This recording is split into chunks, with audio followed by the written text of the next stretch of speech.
Hello and welcome to the Slate Political Gabfest.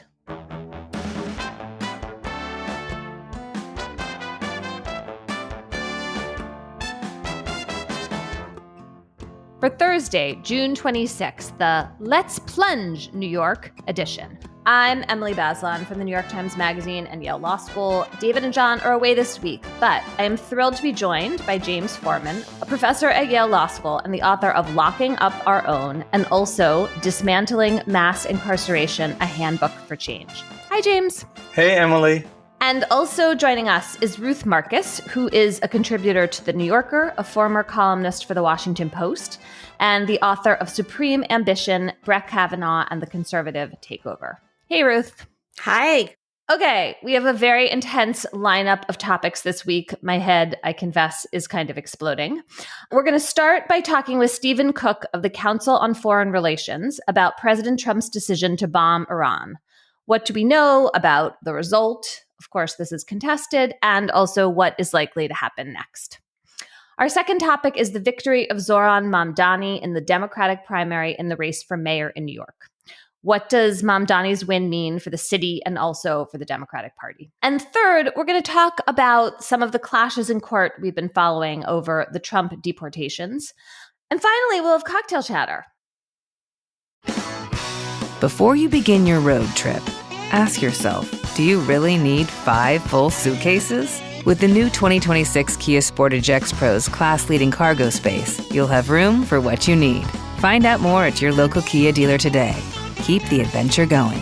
Kia, movement that inspires. Call 800-3334-KIA for details. Always drive safely and obey all traffic laws. Comparisons based on second row legroom and cargo space behind second row seats in the subcompact SUV class according to Kia segmentation as of June 2025.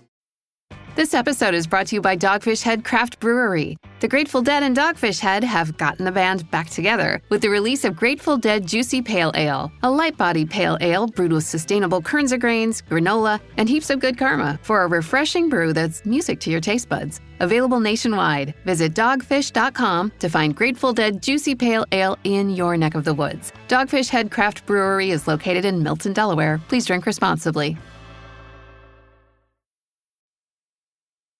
We're joined now by Stephen Cook, a senior fellow at the Council of Foreign Relations. Hi, Stephen. Hey there. So for our first topic, at this week's NATO meeting, President Trump said again that when the U.S. dumped these bunker-busting bombs in Iran, we, quote, obliterated the country's nuclear facilities.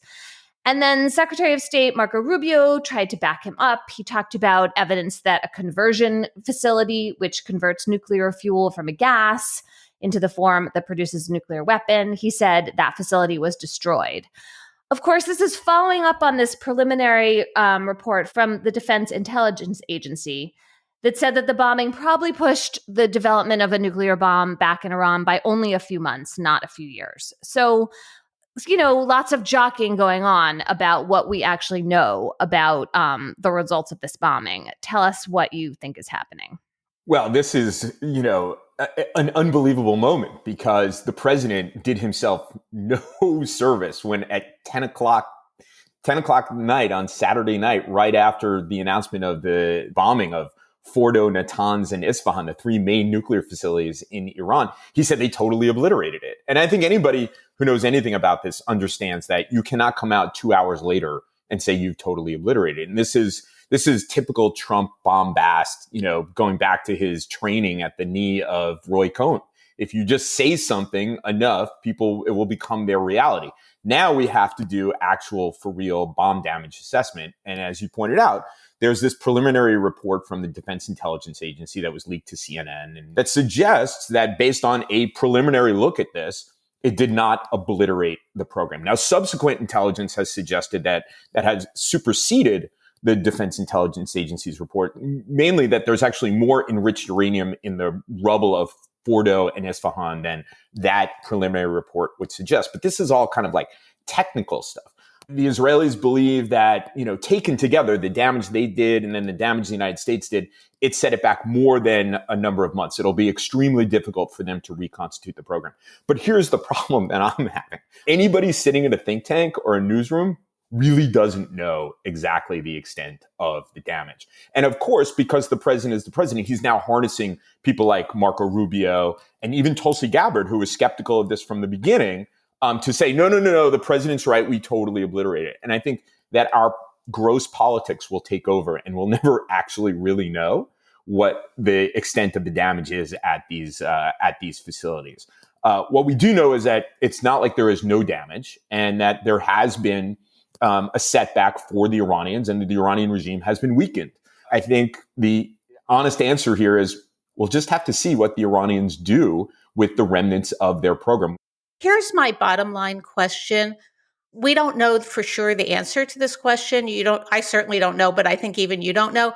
But is it your sense that we are better off or worse off now than we were on Saturday morning? As a world, as a country, and as a sort of civilized society that doesn't want to see Iran with nuclear weapons? I think, well, it's a very hard question, Ruth. It's a good one, because there is this concern now that the United States and the Israelis have taken the action they did. Whatever remnants there are of the nuclear program, the Iranians will dash towards a weapon, because that will be the thing that saves the regime. But at the same time, the weakening of the regime, the weakening of its military capacity, the ability of the Israelis to do significant damage, not just to the nuclear program, but the ballistic missiles and the capability of the Iranians to produce ballistic missiles was extraordinary. Because if nothing had happened, the Iranians within 10 years would be one of the few countries in the world with the largest inventory of ballistic missiles in the world, rendering its nuclear program essentially moot when it came to Israel. I mean, no matter how sophisticated Israel's air defenses are, they would not be able to defend against a country like that. And then add to it the fact that Iran's proxies have been taken down a number of notches. I would say that overall, in the short run, the world is a safer place. There is a potential for the regime to now back on its heels to negotiate. But I don't think that it's and negotiate new controls on Iran's on its nuclear program. But there is that incentive. They already had the incentive, even under controls, even under IAEA inspection. There were undeclared sites. And what apparently happened, the Israelis developed intelligence that would suggest that the Iranians were moving closer towards a nuclear weapon. It led to an IAEA censure of them. So in one sense, yes, the world is safer. The Gulf is safer. In another sense, as long as this regime hangs on, and as long as the nuclear program hasn't, quote unquote, been obliterated, or then they're likely to reconstitute and drive as hard as they can towards a weapon.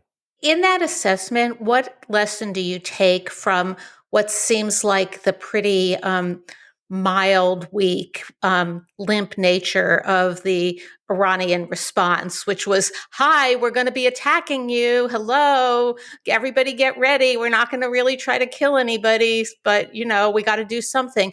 Does that tell you something about where the regime is at? And because I have to say, Saturday night, I was kind of terrified about what we were about to see and what Trump had unleashed. And I actually feel less terrified now. Well, you should be. And, you shouldn't terrified or less terrified. Let's be clear. Right. There's gradations of terrified. Welcome to my life. I work on the Middle East 24/7. Well, I write about the Supreme Court. Right. So I guess we have a kind of similar type of thing going on here. I mean, I'm sorry that you were terrified out in Wyoming, but you shouldn't have been. Look, I think we tend to build up the Iranians to be 10 feet tall. I think a lot of the expectations that analysts and government officials had about the conflict between Israel and Iran and its proxies, Hamas, Hezbollah, the Iraqi militias, and the Houthis, were off. I had a conversation with senior U.S. government officials last June. We were talking about the situation in Lebanon, and they were very concerned that if the Israelis were to attack Hezbollah, there would be this all-out conflict, and they would be rebuilding Tel Aviv for 30 years. Between mid-September 2024 and late October, the Israelis did a lot of damage to Hezbollah, to the point where they couldn't muster the forces to save Bashar al-Assad, another piece of the Iranian proxies in the region. And during this most recent round of violence, Hezbollah said, we're out. We're not going to attack the Israelis. We're too scared. So I think that the expectations and the way in which we built up the Iranians, it feeds this kind of oh my God, I'm terrified what's going to happen. And then there's this chatter, oh, this is going to be World War III. I would never believe this was going to turn into a regional war that was going to, commit thousands of troops to the region. But that's not to suggest that there aren't dangers ahead, whether the Iranians still have capacity. If it's not in ballistic missiles and attacking U.S. bases, they have global reach in terms of terrorism, cyber attacks on critical infrastructure, not just in Israel, but in the United States as well. And then there is this longer term question about how they reconstitute their program and the incentives they now have for weaponization. But I think overall, the Israeli campaign followed by the American bombing have revealed the Iranians to be sort of a third rate militarily. We've just been kicking the can down the road on the nuclear program for so long because we really don't know what to do about it. I think one of the very important things that you said in response to Ruth's question when she said, are you safe? Are we safer? And you said, well, in the short term, yes. I want to push on that a bit because, for most of my life, I've watched U.S. governments invade and bomb Middle Eastern countries. And in my view, in the long term, that has not been a good strategy. So it seems to me that this war that we're talking about here, we have a principle in criminal law, right, of exigency, of emergency, of imminence. You're only supposed to, and that's a principle in international law as well, right? You're not supposed to launch a war that involves killing people, destroying property, dropping bombs, unless you're faced with an imminent threat of attack. And in this case, the U.S. faced no such threat. That's the consensus, I believe, of the international, the international intelligence agencies. And I think the other point that I just don't think we can have this conversation without talking about is that the war is not lawful under U.S. law. We have a constitution that says Congress has to declare war, and Congress has that power. And we have a War Powers Act, which says something similar. And here, again, Congress is going along with it.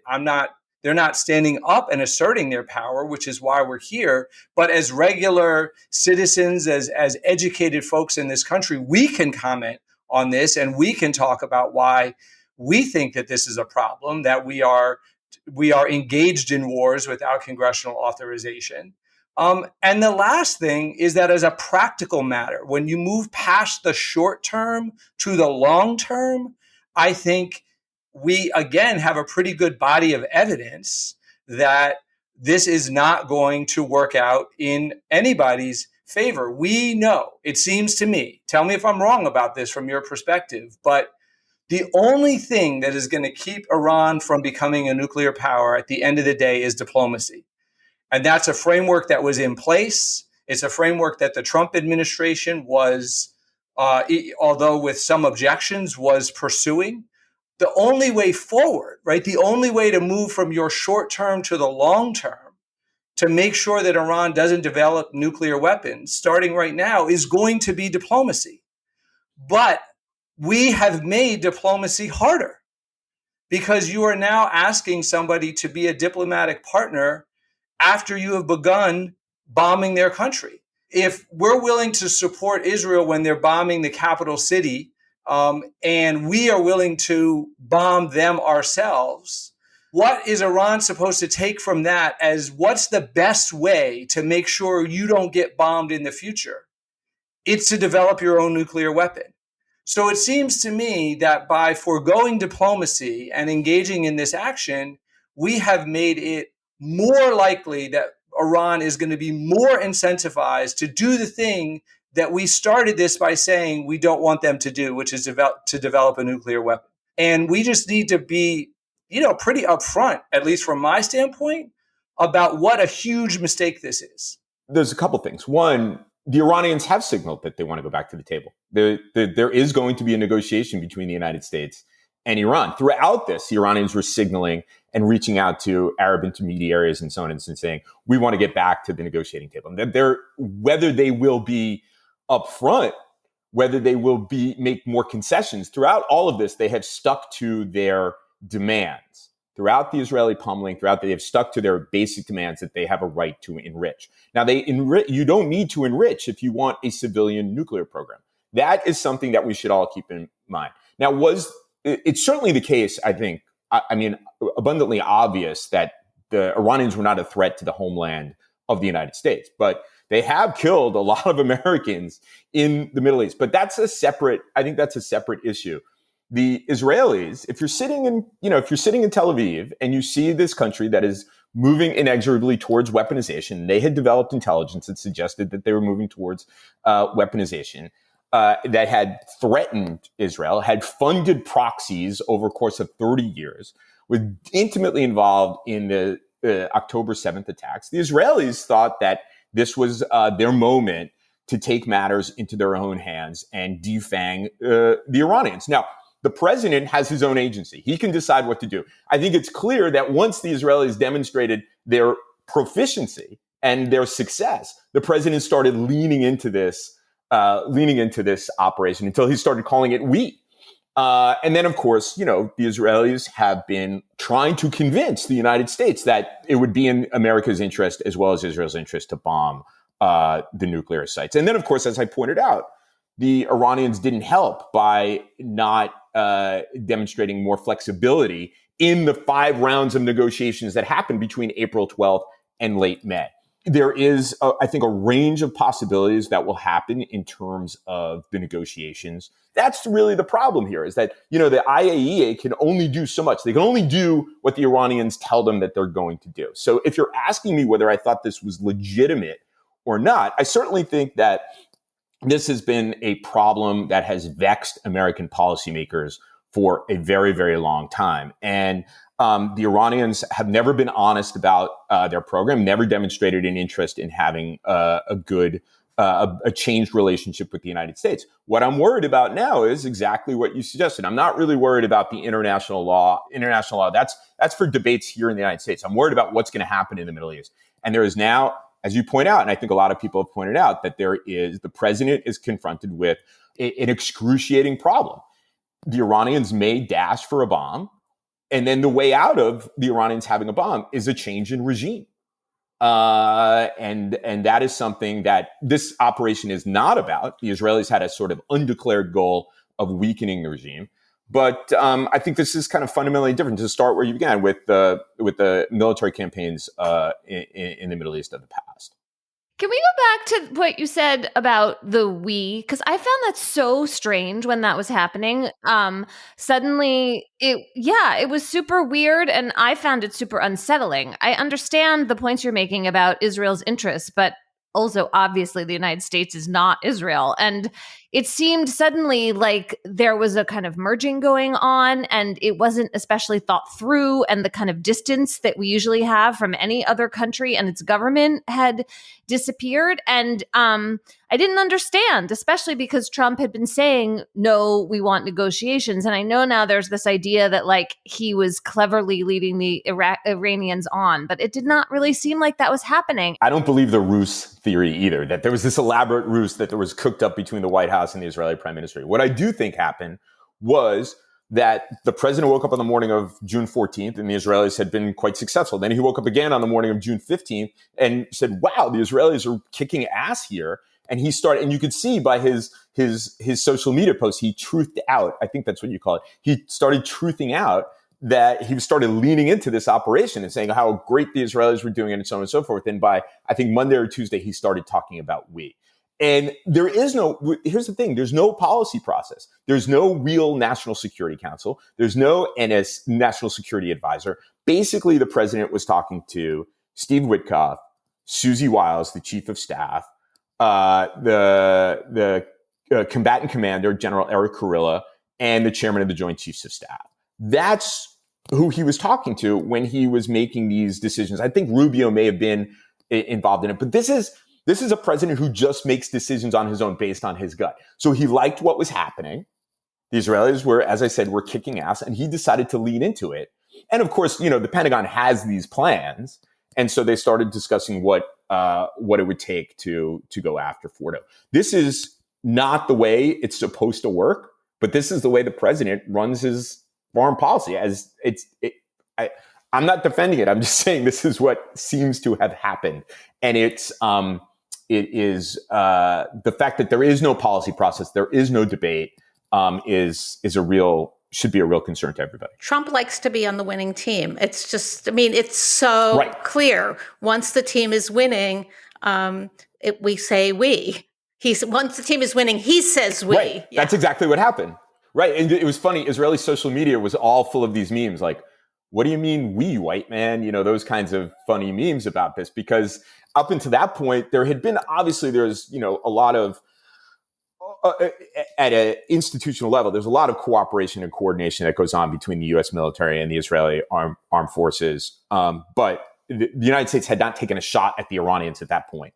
And suddenly the president was talking about we. So are we, and whoever we are in this state, in my sentence, we means the United States, well, maybe the world, are we now in for a period of kind of watchful waiting, do you think, where we're sort of peering as best we can for the dash that may or may not come, and that's the situation for right now? It seems like there is astonishingly a ceasefire. Right. Well, there's a ceasefire by dint of, the Iranians really needed it and the Israelis were done. I think the astonishing irony here is that the president who campaigned 3 times against foreign entanglements, particularly in the Middle East, he said things very similar to what President Obama said, but in very different ways. I remember specifically him talking about spending $7 trillion on Iraq when we could have rebuilt the United States 3 times. We didn't spend $7 trillion on Iraq, and we probably couldn't rebuild the United States 3 times, but the point was well taken. Now, as a result of all of this, and I think as a result of the American intervention, not necessarily the Israeli intervention, which had a lot more global support than the actual, finally, when the United States came in, we are going to be in a situation where we're going to have a larger footprint in the Middle East than the president had anticipated when he was sworn in to office. We're now going to be in a situation where we're going to be containing and deterring the Iranians in a sort of open-ended mission in the Middle East, which is not what he wanted to do. And it's sort of a rewind. It's a rewind back to the early 1990s and Bill Clinton's dual containment, which was a kind of open-ended mission to contain and deter. But we're not sending, in what way are we more embroiled? I don't want to say, I'm finding myself in the unusual and likely and somewhat uncomfortable position of being a Trump defender here. But he dropped some bombs. They worked to set things back. They didn't obliterate. The Iranians responded in a less than forceful way. They may be dashing, or they may be back to the table, or they may be doing both simultaneously. Well, they could be doing both. But it doesn't seem like we're terribly much more embroiled than we were previously. But I must be wrong about that. No. I think it's a very good point. It's a good way to think about it because, there is this, there is this sense in Washington, I'm not sure based on what, that, we're leaning inexorably towards war. What I think is likely to happen, and keep in mind, these are early days. My suspicion is that the Iranians will negotiate and continue their drive towards weaponization, which they have been doing all of these years. Then this is a regime that at an ontological level, its very essence is based on hostility to the United States in particular. And so as it regroups, it's going to, not next week, not next month, it is going to seek ways to deliver payback to the United States. And that is going to require the United States to be much more involved in containing and deterring the Iranians, both in the field, in the area, and in other parts of the world. It's one thing to pursue a mission that's freedom of navigation through the Strait of Hormuz and the Persian Gulf. It's another thing now where we have to contain and deter the Iranians from attacking our partners in the region besides Israel.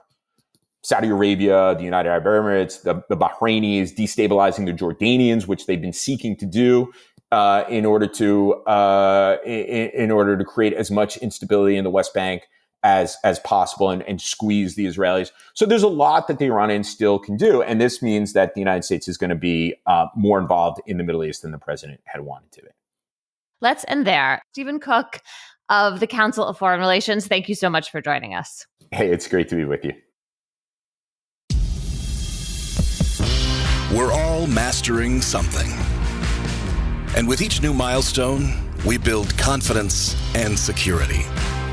The Masterlock Magnum Padlock provides maximum protection, putting you in control of whatever lies ahead.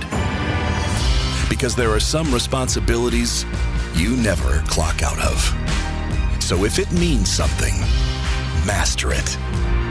Masterlock. I'm Ashley Graham, and as a parent, I know the back-to-school transition can be a lot.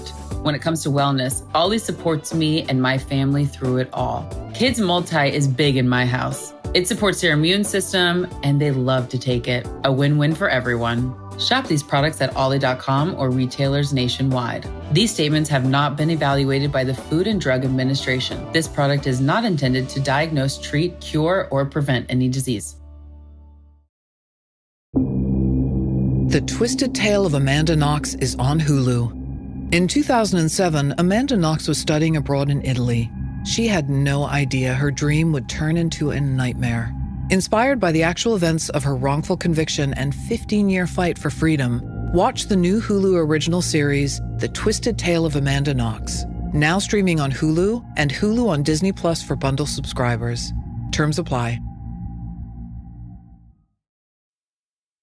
Our second topic is about Zohran Mamdani, a New York assemblyman who is 33 years old and a Democratic socialist and has upset former Governor Andrew Cuomo in the Democratic primary to run for election in November to be the next mayor of New York. And I guess I should say there were actually a bunch of candidates, but they were the top two vote getters, and Mamdani pretty much crushed Cuomo.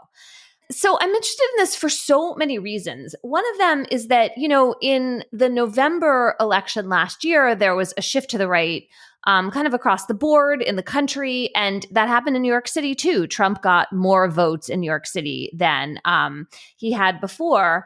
And now we see this Democratic socialist running really strong in a lot of parts of New York. It was the case that people voted for him in high numbers in affluent Brooklyn, also in mixed income neighborhoods in Manhattan, and places with really working class communities of Latinos and Asian Americans in both Manhattan and Queens.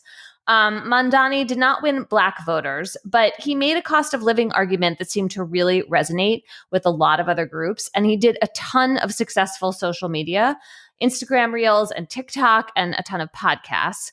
Cuomo, meanwhile, kind of slunk off, worrying about his various scandals, did not do much media, depended on name recognition and super PAC ads, and it super didn't work. James, what's your takeaway here? Are you excited about Mamdani? And do you think this is like a savvy model of a kind of 2025 campaign? Or do you think his leftist views alone are mostly were what drew New Yorkers? I don't live in New York, so I have to say that up front. I have spoken to a bunch of New Yorkers throughout this process, including after the election. I don't think that voters so much swung to the right as voters don't like the establishment. We know this, right? We've seen this now in election after election. Number two, voters want candidates who are going to talk directly about issues impacting their lives. In the case of New York, the cost of housing, the cost of transportation, the cost of childcare. And number three is voters want authenticity, right? They want passion. They want charisma. And so Trump and Mamdani are all of those things for a lot of voters. And so you can see why somebody might be drawn to both of them, or not even to say that the same voter is drawn to two of them, but the impulses that make voters who are undecided go in one direction or another might pull some people to Trump and also might pull some people to Mamdani. I mean, his campaign was exceptional. I was watching some of his ads, some of his going around to the halal trucks and interviewing folks and talking about, you know, we need to be able to buy chicken over rice for $8 instead of $10. And the problem is the permitting is too expensive. And he's very natural. He's very charismatic. He's doing things that a lot of politicians are not doing, both in terms of the messages that he's giving and the way he's giving them. So I would not go on like a left-right way of understanding this as some of those other measures that I mentioned. Ruth, what do you think the lessons are here for the National Democratic Party? First of all, I want to associate myself with that analysis because I do not think I simultaneously do not think it's a left-right issue.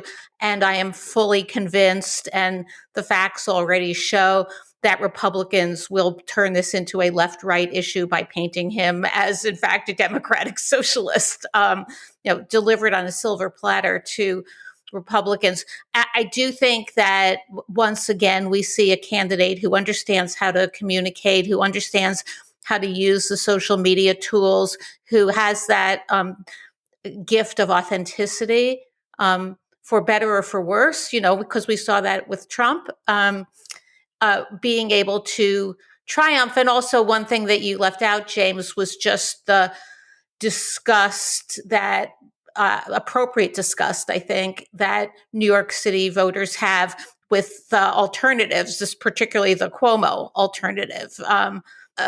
Sexually assaulting and abusing thug is not a great alternative. And I think that explains some of the situation also.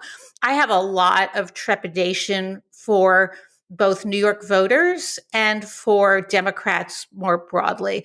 My trepidation for New York voters, and I did not watch this campaign particularly up close, is that it is one thing to say without much experience that you can be president of the United States, or to say without much experience that you can be the youngest mayor in umpty-ump years of New York City since the boy mayor, who I'm not remembering when he was the boy mayor of New York City. But this is a really daunting job, and I am not at all convinced that Mamdani is up for the task. And I think it was I would have, as a New York voter, had a very hard choice between the two of them and probably voted for somebody else.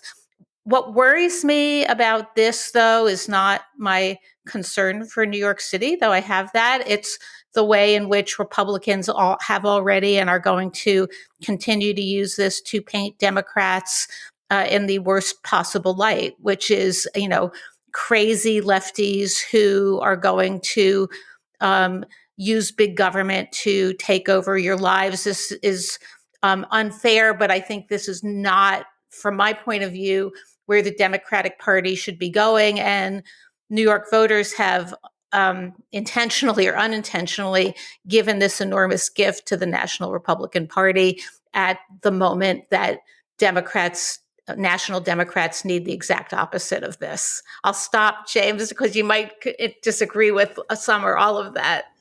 Well, no, I want to give Emily a chance to join in too, because I know she's not used to playing this role. Normally, she's the person that offers the opinion. So let me do the David Plotz and kick it to you, Emily. One thing that's striking to me is that because Mamdani has all of the assets that you both have laid out, it feels like there's kind of this new figure bursting onto the scene, and people love a new story, and he's charismatic, he's handsome, he has views that are less familiar. So all that's going to draw a lot of attention. You have these other Democratic candidates that are a different model who've also won this year, right? So Abigail Spanberger and Mikey Sherrill won the respective Democratic primaries for governor in Virginia and New Jersey, and they have very moderate voting records, right? They're like a different model for Democrats. They're more moderate than I think it's like 80% of the Democrats in Congress. And they didn't have this wave of attention, right? We're not going to hear about them as the second coming.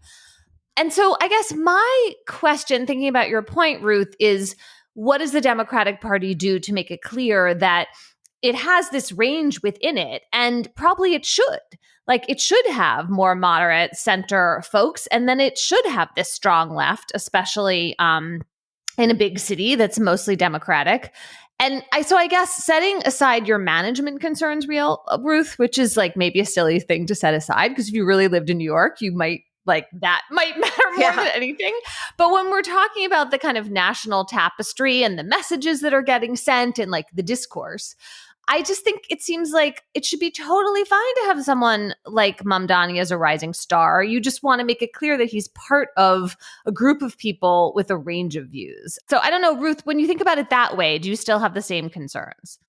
I have major concerns because I think, it's very nice to talk in general, and I am a big tent person. I think, I think op-ed pages should be big tents, and political parties should be less big tents in the sense that they need to have like a vision and a mission and a profile for voters to understand. But sure, we can accommodate a range of, the Democrats should be able to accommodate a range of views in the Republican Party, in the Democratic Party, and the Republican Party once did. But that said, I think in this circumstance, Democrats as a party are better off trying to win national and nationwide elections if undecided voters out there and swing voters out there are looking at the Mikey Sherrills and Abigail Spambergers of the world instead of having the Mamdanis touted for them by Republicans. Republicans are delighted by this. And so, you know how much I love you, Emily, but I just think it's naive in this circumstance to say that this is great for the Democratic Party to have this magnificent plethora of views. And, one thing that I didn't mention in my concerns, and I'm just going to say this straight out, is sticking by the phrase globalize the intifada. First of all, Jonathan Chait wrote a very good piece about this, and I associate myself with that. I think that is a very disturbing phrase. And I also think, as a pure matter of politics, it is not a healthy phrase for the Democratic Party to be associated with. I don't know if it's like kind of in between or maybe in addition to some of the things that you all have said. But going back to kind of the original point that we were making when we were talking about, why did Mamdani get this, this support?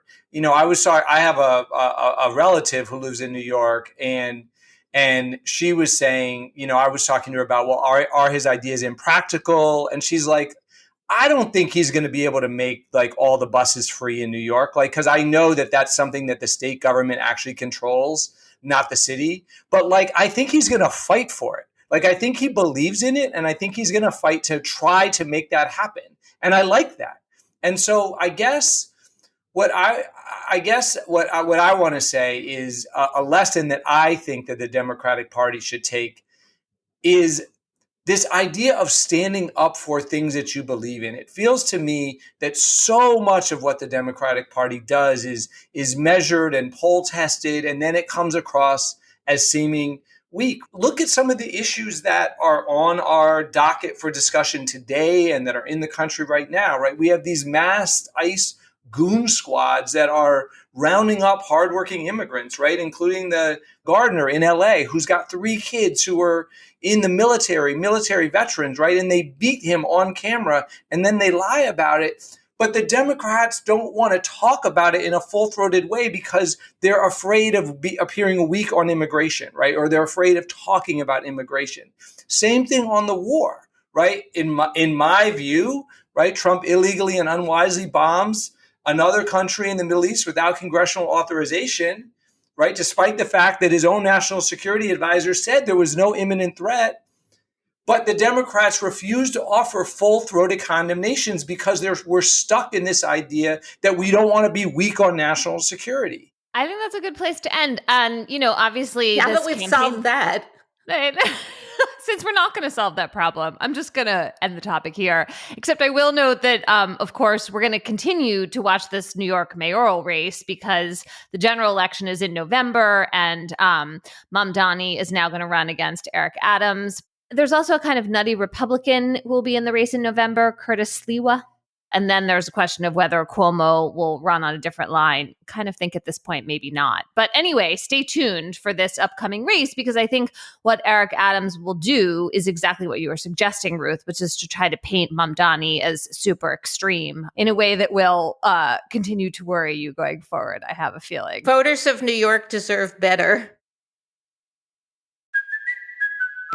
Hey there, travelers. Kaylee Cuoco here. Sorry to interrupt your music, great artist BT Dubs, but wouldn't you rather be there to hear it live? With Priceline, you can get out of your dreams and into your dream concert. They've got millions of travel deals to get you to that festival, gig, rave, sound bath, or sonic experience you've been dreaming of.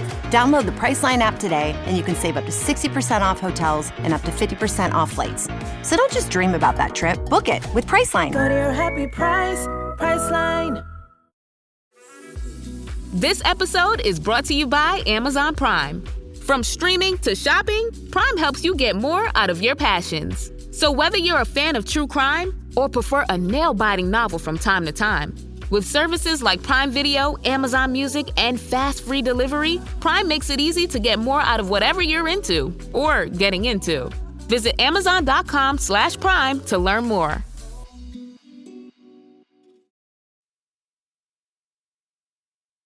For our third topic, I have a little bit of a wind-up here because I feel like there was an astonishing whistleblower report this week that has not gotten enough attention, and it's a little hard to explain. So bear with me. So this report comes from a former Justice Department lawyer named Erez Ruveni, and it has major implications for the rule of law, for the Justice Department, and also for Emil Bove, who is a top Justice Department official under President Trump, and who is also Trump's nominee to the Third Circuit Court of Appeals, having his Senate confirmation hearing this week. Okay, so Erez Ruveni, he was a career lawyer in the Justice Department, not a political appointee. He had been working on immigration policy for a number of years, following, as far as one can tell, diligently the directives of different presidents. And this included fully working to enforce President Trump's deportation orders. So in March, Ruveni was promoted to being the deputy director of the Office of Immigration Litigation. And then he had to go to court to be the lawyer to defend the government's deportation of Kilmar Abrego Garcia to a prison in El Salvador. This is, of course, a case we have been following.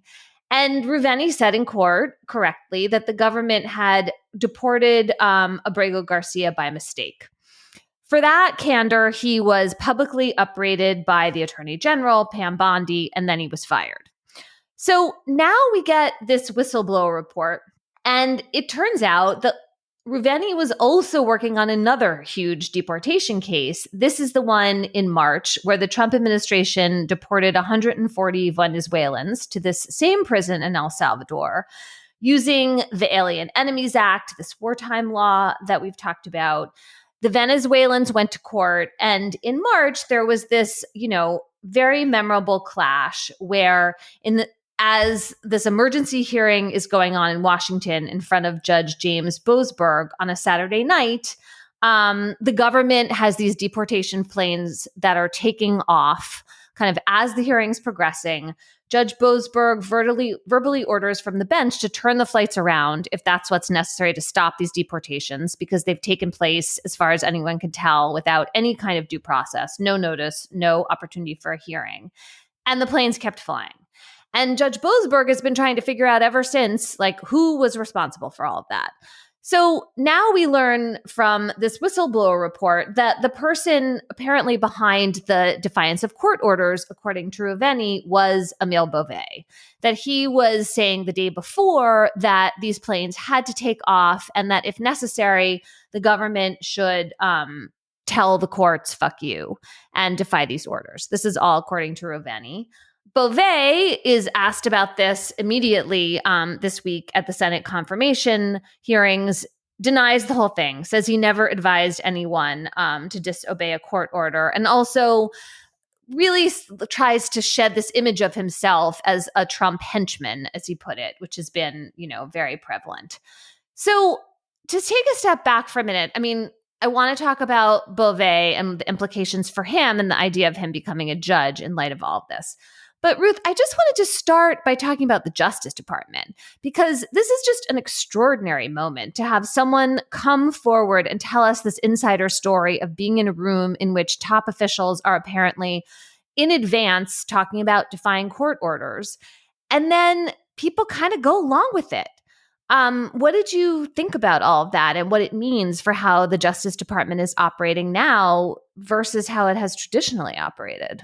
I think that this was one of the most extraordinary documents I've ever read. And I think Erez Ruveni is a hero, full stop. I think that he's done the country an enormous service, and he would do a great service to the legal profession if he spent the next 2 years, 5 years, whatever, going around to every law school in the country, talking to law students about the duty of zealous representation and the duty of candor to the tribunal and your ethical responsibilities. Stephen Miller called Erez Ruveni, as you say, he's a career lawyer, but that kind of summons up this image of the deep state. And Stephen Miller called him a saboteur, which he is not, and a Democrat, which I have no idea whether he is or not, though that is in fact his right under the First Amendment and our system of government. But it's really important to understand, as you said, Emily, but I just really want to underscore it. This is not a crazy liberal lawyer. This is a lawyer who I was looking at some of the papers that he filed in previous court cases last night, because that's what I do with my evenings when I should be doing something better. And he has, in Republican administrations and Democratic administrations, gone to court to stand up for immigration restrictions and immigration laws and deportation proceedings that I suspect the three of us would have a very hard time defending and would not feel great about defending. This is his job. He did it. He did it zealously, in fact. And the fact that he was, first of all, fired by this Justice Department and has now come out with this really quite compelling and easy to prove or disprove whistleblower complaint really underscores and I have covered Republican and Democratic Justice Departments going back to the Justice Department of Ed Meese, and I have never seen one that has been blown up in the way that this administration is blowing up the Justice Department. And this complaint is Exhibit A in that. I cannot add a word to what Ruth Marcus just said. I think that is brilliantly and comprehensively outlined. I did not go back and read the other pleadings that he filed last night, but I did read the report. And Ruth, just as you said, I left it both thinking, and I always like to withhold judgment when I've read one side of a story, which his report is, but it is very dispassionately and factually oriented presentation. And it's very credible. And when I read it, I thought, as you did, that he is a hero. I very much love the idea of him going around from law school to law school, and not just law schools. I think he should be out in talking to as broad of an audiences as possible about this experience. And like you, I think this is a sort of revealing the deep levels of politicization and corruption, and really sort of unlawfulness that now marks the Department of Justice, which, as the name suggests, is supposed to seek justice. And we see now is over and over again doing just the opposite. One of the details in this report that really jumped out at me is that Ruveni describes himself sending emails to other agencies, the Department of Homeland Security, the State Department, the Defense Department, about what's called issue guidance. So the idea is, okay, now we have this order from Judge Boasberg, and there were other court orders in deportation cases at issue as well. How do we implement it? How do we make sure everybody in the agency is following it? And Ruveni's doing his job, which is to say, okay, we, the Justice Department, are here to help you figure this out. And it's radio silence. Nobody answers these emails. And then finally, someone tells him to stop sending them. And effectively, it was such a good example of this career servant, this public servant following the rules, doing his job. And he either doesn't know or can't bear to really absorb that actually the rules of the game have changed. And now we're in a different kind of place, and nobody wants to be following this court orders with issue guidance in a way they've always done. He is up in the middle of the night emailing his superiors, desperate to figure out how to do his job in a way that doesn't transgress ethical boundaries. And the most chilling words in this complaint are when his boss tells him to file this, that it's his responsibility to file this brief. And this is what he signed up for. He says, quote, "I didn't sign up to lie." That is chilling. Right. And I think what you see here is this kind of bedrock conflict between the duty of candor and the other ethical duties that lawyers have, the oath they take when they join the bar versus the apparent demands of the job right now. And he was just like in a vice. And speaking of duty of candor, Emily, I'm just going to interrupt you because Bove, I'm sorry, I just have to unload here. The duty of candor extends to your duty before the Senate Judiciary Committee. And I am sorry, maybe he could have been cross-examined better by the committee, but his answers were, as Senator Booker suggested, less than candid. And it cannot be that the lawyers in the Southern District of New York are lying when they described what happened between them and Bove, that the lawyers in the public integrity section are lying when they described what happened with him, that the lawyers in the Southern District who tangled with him earlier are somehow lying and politically motivated when this had nothing to do with politics back in the day years ago. And that also Erez Ruveni is lying when he describes his things. You have to have a lot of liars there if you're going to credit Emil Bove's the most candid perhaps thing he said was, "I don't recall," which is awfully convenient.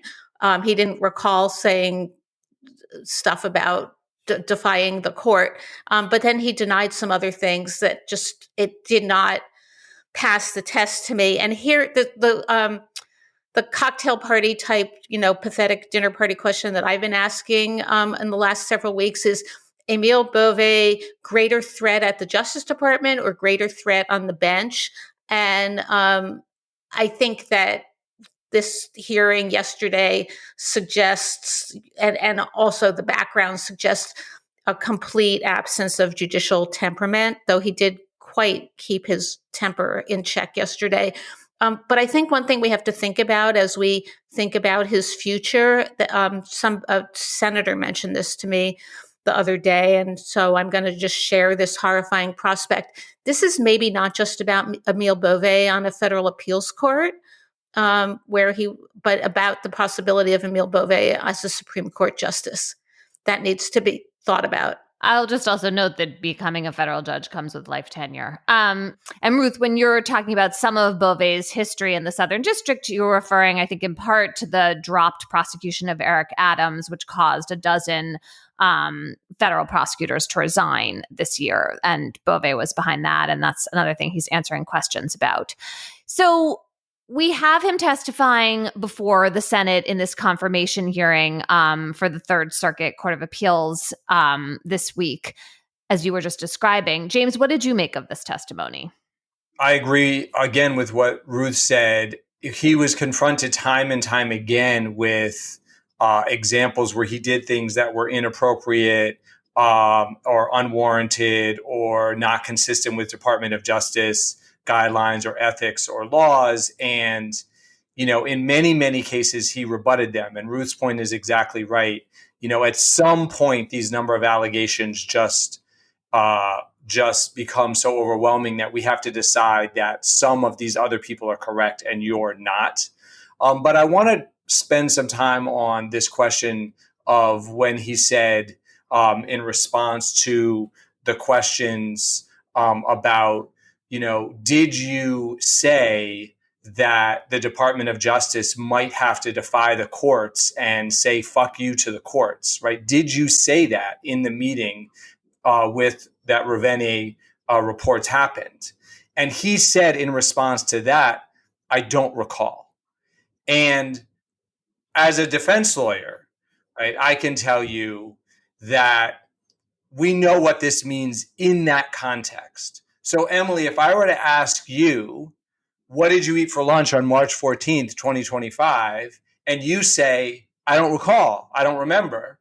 Then that was 2 months ago, 3 months ago, which is when this happened. And we would believe you that you don't remember. It's a perfectly appropriate response. If I were to say, Emily, did you tell the federal courts to go fuck themselves on March 14th, 2025? You would say, absolutely not. I would never have, I didn't say such a thing on March 14th, March 15th. I've never said such a thing, right? So it's really easy. It's really easy. And here, when asked that question, right, he doesn't say no. He doesn't say, of course not. He doesn't say, look, no government lawyer would ever say something so blatantly illegal. He says, I don't recall. That means I don't recall in that context can only mean, well, I guess it could mean two things. It could mean either his memory is so terrible that he can't be trusted for any job, certainly not judging. But what it really means is that he's lying to cover his tracks, right? He knows he said it. He doesn't want to admit it, but he's worried that there might be a recording or there might be other witnesses. There were other people in the room. He knows there were other people in the room. He knows what they are going to say under oath. Well, but will they Right. testify? And so he doesn't want to be charged with lying under oath. Yeah. And so he says, I don't recall. Right. But, look, he should not be hired to run the metal detector that gets you into the federal courthouse. Certainly not be given a lifetime appointment as a federal judge inside that courthouse. Ruth, do you think he'll be confirmed? I think that best way to answer that is we have a bunch of data points. Kash Patel was confirmed. Okay. If you had asked, but on the other hand, Ed Martin, the failed candidate for U.S. attorney in D.C., though I understand he's raising his hand for New Jersey, my home state. If Alina Habba doesn't do that, had to withdraw because he was not going to be confirmed. I did not see any evidence in yesterday's hearing of a Republican revulsion against Bove that would add up to enough votes against him. So I guess I have to, and the administration is clearly all in for him. The Attorney General, who was testifying in the same Senate office building about the budget, I think went by his hearing to express her support for him afterwards. I think that the president is going to exert all the power that he can to get this one across the finish line. And so, therefore, history suggests it will get itself across the finish line. Let's go to cocktail chatter. James, I hope that you have a nice drink or two or three planned for the weekend. What will you be talking about wherever you will be? Well, I just finished a podcast called The Truth About Sarah, which is by my friend and Emily's friend and our colleague, Jake Halpern. And it is, if you want a diversion from the news cycle, but you want something that is real and is compelling and is deep and just has kind of profound, like is well told from a narrative standpoint. It's the story about a woman who says she's a war veteran and says lots and lots of other things about herself. And it's just about how a story that she told quickly begins to, well, not quickly, for many, many years, takes over many communities and wins her lots of support and then begins to unravel, and just how that came to be.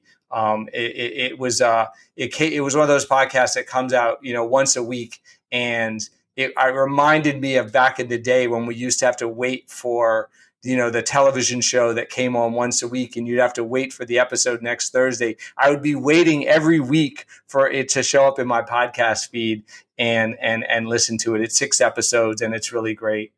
And then because I'm only have so many sort of fun things that I'm able to talk about at any one time, people would think it was weird if I showed up at the cocktail party and was only talking about, diversions. I would, and I have been talking about the protests that I participated in, the mass demonstrations in this country against the Gulf War in 2002 and 2003. And I've been talking about those because I think that there's a way in which people can both forget that there's a lot of human agency that we have over what our country does, including what our presidents do, including in areas of war and foreign affairs. And I think there's a way in which, every time another set of bombs starts to drop, we get consumed with those images on television, and all of the DC pundits come out.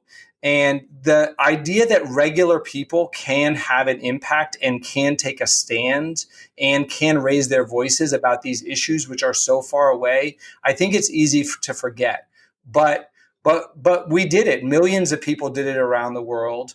And I don't know what's going to happen this time around. I don't know how long this is going to go on in the Middle East. And it may be that this sort of ends the matter and it sort of drops out of the news cycle.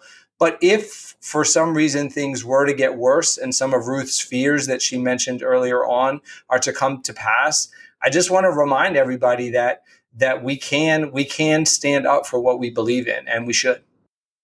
Ruth, what is your cocktail chatter this week? Well, my actual cocktail chatter would be sitting on the porch with James talking about the intricacies of international law, but I'm going to pretend that I'm more interesting than that and point you to 2 really delightful pieces that I read recently, one in the New Yorker and one in the Atlantic. The New Yorker, my new professional home, has a piece about the history of advice columns. And anybody who has ever had to spend time looking at what kinds of pieces get clicks in the modern world, it is advice columns. At one point, one of my colleagues at the Washington Post told me he had counted up 9 different advice columns that we had. And this piece by Merv Emre talks about the history of advice columns, which it turns out goes back to 1691 in London. And it's really quite delightful, taking us through what is so entrancing about and compelling to us as we read advice columns, and then think about what our own advice would be. The other piece, which I'm going to make a terrible pun here and say it gave me a lot to chew on. The headline is "The Worst Sandwich is Back." And it's about it's by Ellen Cushing, and it's a Jeremiad against the rap, which I had never really thought about it before, but they are kind of tasteless. Instead of great bread, you get this sort of pathetic flour tortilla that's wrapping up some stuff, and it's not very good, but it's you never really thought about reading a couple thousand words denouncing the rap, but I enjoyed, in fact, I devoured every single one of them. All right. That's a good rant. We all need a good rant in our lives. I have a couple of recommendations as well. Another kind of diversionary podcast, serious but diversionary, I've been listening to is called Liberty Lost. It comes from Wondery. The host is TJ Raphael, who used to work at Slate.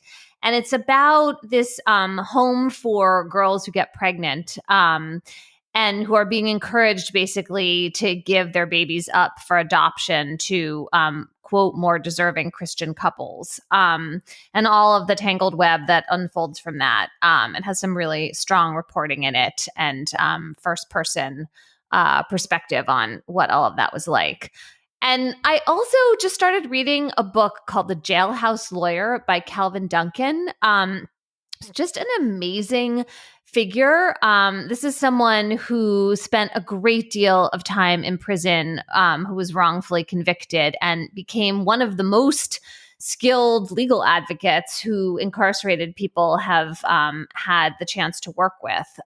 Just a kind of amazing story of how Calvin's life unfolded. And there's a great blurb from John Grisham for this book. If I created a fictional character like Calvin Duncan, no one would believe him and the story wouldn't work. Fiction has to be believable. Duncan's story is so incredible that it strains belief. And I think that really comes through in this book, which is about to come out. So The Jailhouse Lawyer by Calvin Duncan. Co-author is Sophie Cull. All right.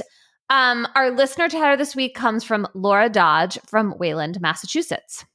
Hi, Gabfest. My cocktail chatter is a story from HuffPost that's a real palate cleanser given the current state of world affairs. In August of 2000, Danny Stewart found a baby abandoned in a New York City subway station. A few months later, when a judge unexpectedly asked if he wanted to adopt the baby, he immediately said yes. His boyfriend, Pete Mercurio, wasn't so sure. The piece consists of letters that Danny and Pete wrote to their younger selves, reflecting on how Danny's discovery changed their lives, along with photos of their beautiful family. Happy Pride. That's it for our episode this week. We also have a bonus episode in your feed. We're going to be talking about a great piece that Ruth wrote for The New Yorker about different approaches by the three liberal justices on the Supreme Court, ways in which Ketanji Brown Jackson in particular has been kind of sounding an alarm, and how she's positioning herself somewhat differently from Justice Sotomayor and Justice Kagan. That is for Slate Plus members only. They also get special discounts to live shows, no hitting the paywall on the Slate site, and much more.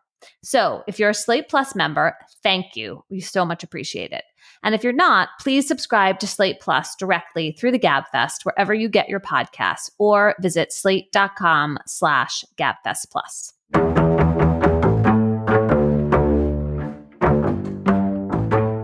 That's it for our show today. Our researcher is Emily Ditto. Our theme music is by They Might Be Giants. Ben Richmond is Senior Director for Podcast Operations. For Ruth Marcus and James Forman, thank you so much for listening. We'll be back next week.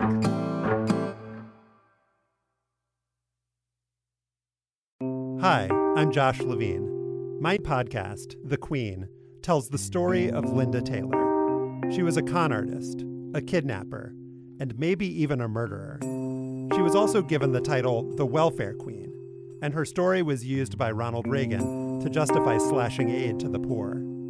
Now, it's time to hear her real story. Over the course of 4 episodes, you'll find out what was done to Linda Taylor, what she did to others, and what was done in her name. The great lesson of this, for me, is that people will come to their own conclusions based on what their prejudices are. Subscribe to The Queen on Apple Podcasts or wherever you're listening right now.